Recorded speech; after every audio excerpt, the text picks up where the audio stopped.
അങ്ങനെ ഒരുവിധം പണിയില്ലായല്ലേ? എന്തൊരു പൊടിയാടാ. നീ ഇപ്പം കാര്യമായിട്ട് വലിയ പണിയൊന്നുമില്ലല്ലോ. അങ്ങനെ ഉള്ളല്ലോ ഓരോരുത്തർ ക്ലീനായി. പിന്നെ കുറേ കാലം ആൾ താമസമില്ലാതെ വീടല്ലേ ഇത്. അതെ, അതുകൊണ്ടാണ്. എടാ നോക്കിയാലോ, പുറത്ത് കുറച്ച് പണികളുണ്ട്. ഓനിപ്പം വരൂലേ? സന്ധ്യോട്ടാ, ഭക്ഷണം കൊണ്ടുവന്നിട്ടുണ്ടേ. പണി കഴിഞ്ഞാ നിങ്ങളെ? ഇല്ലടാ, ഒരു 10 മിനിറ്റ് റെസ്റ്റ് എടുത്തയാ. നമുക്ക് ഭക്ഷണം കഴിച്ച് തുടങ്ങിയാലോ? ശരിയല്ലേ, ഭക്ഷണം കൊണ്ടുവന്നാ എന്നാൽ പിന്നെ ഭക്ഷണം കഴിച്ചിട്ട് നോക്കാം അല്ലേ? അല്ല, നിങ്ങളെന്ത് ചെയ്താലും ക്ലീൻ ചെയ്യുന്നത്? ഇത് കച്ചവടമായി വീട്. എടാ അപ്പോൾ സംഭവം ഒന്നും അറിയില്ല. ഈ വീട് സ്ഥലം എടുത്താണെന്ന് എനിക്കറിയാം. ഇല്ല, ആരാ സന്ധ്യോട്ട് എടുത്തേ? എടാ അന്നിൻ്റെ അതിര് തർക്കത്തിനെ എൻ്റെ തലയടിച്ച് കൊണ്ടിരില്ലേ, ആ ചങ്ങായി ജയിലിൽ നിന്ന് ഇറങ്ങിയിട്ടുണ്ട്. ഓനാണ് ഈ സ്ഥലം എടുത്തത്.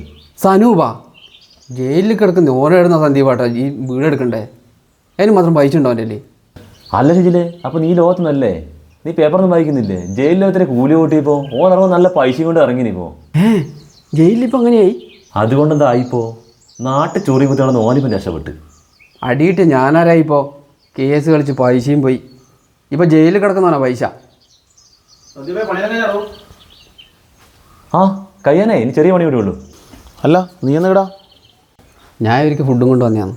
ഏകദേശം തീരാനായില്ലടാ. ഒരു ഇതെല്ലാം വൃത്തിയായല്ലോ.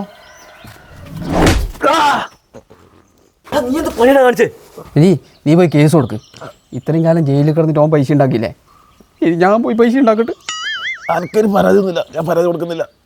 കേസ് കൊടുക്കണം പ്ലീസറാ. കുറേ ലോൺ ഉണ്ടാ. പ്ലീസറാ, പൈസ ആക്കാനടാ. പ്ലീസറാ കേസ് കൊടുക്കണം.